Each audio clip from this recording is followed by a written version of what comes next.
नमस्कार साथियों, कैसे हैं आप लोग। मैं उम्मीद करता हूँ कि आप लोग अच्छे होंगे, स्वस्थ होंगे, बढ़िया होंगे। मुझे तो आप लोग पहचानते ही होंगे। मेरा नाम राजन कुमार है, मैं आप लोग का सेफ्टी ऑफिसर हूँ।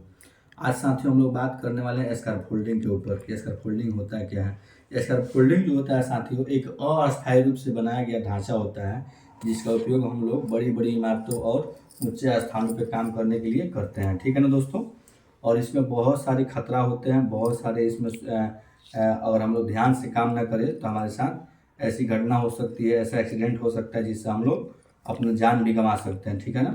इसको हम लोग को सोचना है, समझना है, देखना है। इसी के बारे में आप लोग हम बता रहे हैं और समझा रहे हैं। देखिए साथियों, हम जहाँ पर भी इसका फोल्डिंग का काम चल रहा है वहाँ पर सबसे पहले हम लोग को ये चीज़ देखना होता है कि जो इसका फोल्डिंग बना है उस पर ग्रीन टैग लगा है कि नहीं लगा है। अगर ग्रीन टैग लगा हुआ है तो इसका मतलब है कि वो इस फोल्डिंग पे हम लोग काम कर सकते हैं, काम करने लगे। फिर उस इसका फोल्डिंग में ग्रीन टैग जो लगा है उस पर 7 डे का जो वैलिडिटी होता है इसका फोल्डिंग का, वो है कि नहीं है। जब तक 7 डे का वैलिडिटी है और ग्रीन टैग है तभी हम लोग उस पर काम कर सकते हैं। ठीक है ना, अन्यथा हम लोग को उस पर काम नहीं करना है। इसका फोल्डिंग जो हमारे सामने बना हुआ है इस पर, ठीक है। और देखिए हमारा जो कंपनी है इसमें बहुत जगह पे इसका फोल्डिंग बना हुआ है, हर एक जगह पे अलग अलग सेफ्टी ऑफिसर सब चीज़ देख रहे हैं। तो उन लोगों की निगरानी में ये सारा चीज़ होगा, वो लोग क्लियर करेंगे तभी हम लोग को उस पर काम करना है। ठीक है ना। और इसमें देखिए बहुत सारे हजार्ड्स होते हैं, बहुत सारे खतरे होते हैं। आइए इसके बारे में हम लोग जानते हैं और समझते हैं। देखिए साथियों, सबसे पहला इसमें खतरा होता है इसका फोल्डिंग का क्लॉप्स होने का।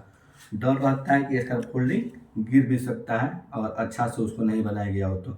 फिर उसमें से डर रहता है कोई भी टूल्स इक्विपमेंट्स गिरने का खतरा रहता है, कोई भी पर्सन उस पर से गिर सकता है। ठीक है ना। और देखिए दोस्तों, उस पर से ये भी चीज़ का खतरा रहता है कि अगर सही ढंग से लेडर नहीं लगा है और लेडर हम लोगों का तिरछा लगा हुआ है या लेडर जो लगा हुआ है उसका एंगल सही नहीं है, वो भी हमारे लिए खतरा है। और देखिए साथियों, जब तक लेडर जो लगा हुआ है और उसमें क्लैंप नहीं लगा है तब तक हम लोग को उस पर बिल्कुल भी काम नहीं करना है। अच्छा तरीके से क्लैंप लगा कर उसको ठीक से सीढ़ी को जो है स्कैफोल्डिंग के साथ रखा गया तभी हम लोग को चढ़ना है, उस पर काम करना है। उसके बाद से साथियों इसमें आता है बैड वेदर। और ख़राब मौसम है उसमें भी हम लोग को स्कैफोल्डिंग पे काम बिल्कुल भी नहीं करना है। बरसात अगर तेज़ी से हो रहा है या हवा तेज़ी से बह रहा है उसमें हम लोग को स्कैफोल्डिंग पे बिल्कुल भी काम नहीं करना है, वो भी हमारे लिए बहुत बड़ा खतरा होता है। फिर इसमें आता है इलेक्ट्रिकल खतरा। इसमें बहुत सारे जो है वायर गए हुए होते हैं, ऊपर से तार गई होती है। उसमें हम लोग को डर रहता है कि कोई भी और वायर हमारे यहाँ सट गया सर में, हाथ में या कहीं पर भी, तो हमारा हजार्ड हो सकता है, हम खतरे का शिकार हो सकते हैं, हमारे साथ कोई भी दुर्घटना हो सकती है, घटना हो सकती है। इसलिए दोस्तों हम लोग को इलेक्ट्रिकल वायर से भी बचकर काम करना है जब काम करना है तो। उसके बाद से इसमें देखिए दोस्तों, कभी भी स्कैफोल्डिंग पे काम करते समय हम लोग को फुल बॉडी हार्नेस के साथ लाइफ लाइन जो होता है उसके साथ रहकर ही काम करना है। क्योंकि फुल बॉडी हार्नेस रहेगा, अगर हम अचानक से गिरते भी हैं या पैर फिसलता है तभी भी हम लोग जो है उस पर अच्छा से अपने आप को सुरक्षित कर पाएंगे, बचा पाएंगे। ठीक है ना। फिर इसमें आता है हम लोग का फिसलने का, गिरने का खतरा। जब हम सीढ़ी पे चढ़ते हैं तो हम लोग को मंकी क्लिपिंग समझते हैं आप लोग, कई बार आप लोगों से बताते हैं, बंदरों की तरफ उछल कूद करके हम लोग को ऊपर सीढ़ी की तरफ नहीं चढ़ना है। इसमें भी हम लोग खतरे के शिकार हो सकते हैं, पैर फिसल सकता है, गिर सकते हैं, चोट लग सकता है।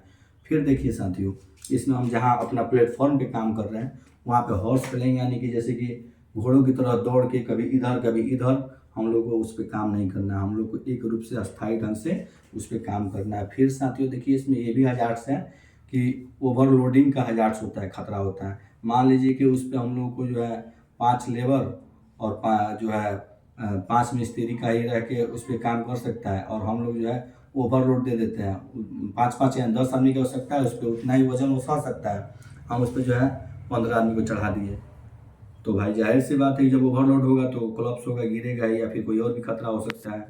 तो इसलिए हम लोग को ओवरलोडिंग का भी खतरा का ध्यान रखना है कि उस पर ओवरलोड ना हो। फिर देखिए साथियों, इसमें अगर हम लोग देखें तो खतराएँ बहुत सारे हैं और हम लोग इसको सुरक्षित नहीं रखते हैं तो हम लोग हमेशा खतरा के शिकार होते रहेंगे। इसमें देखिए, अगर हम लोग जिस प्लेटफॉर्म पे काम कर रहे हैं उसमें मिड रेल नहीं है, टॉप रेल नहीं है या टू बोर्ड नहीं है तो हम और मिड रेल टॉप रेल नहीं है तो हम लोग भी गिर सकते हैं। टू बोर्ड नहीं है तो जाहिर सी बात है कि जो हम इक्विपमेंट्स वहाँ पे टूल्स रखें वो भी गिर सकता है कि नहीं है।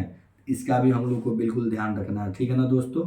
फिर हम लोग को देखना है कि उसका जो भी क्लैंप है सही ढंग से लगा है कि नहीं लगा। मान लीजिए यहाँ पे पुटलॉक का जरूरत है, पुटलॉक क्लैंप का, वहाँ पे हम रस्सी से या किसी चीज़ से बांध के काम चला रहे हैं, वैसा बिल्कुल नहीं करना है साथियों। जहाँ पे भी अगर जिस क्लेम की आवश्यकता नहीं है तो तुरंत आप हमसे बोलिए, या जो वहाँ पे काम कर रहे हैं स्कार्फ होल्डर वहाँ पे जो होते हैं काम कराने वाले, उनसे आप बोलिए। ठीक है ना साथियों।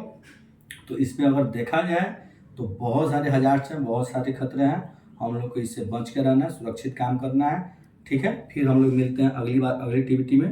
तब तक के लिए धन्यवाद। सुरक्षा आपकी है, जिम्मेवारी हमारी है, हमेशा हम लोग आपके साथ हैं। कोई भी समस्या हो तो आप हमसे बोलिए, हम हमेशा आपका निदान करेंगे। ठीक है साथियों, नमस्कार।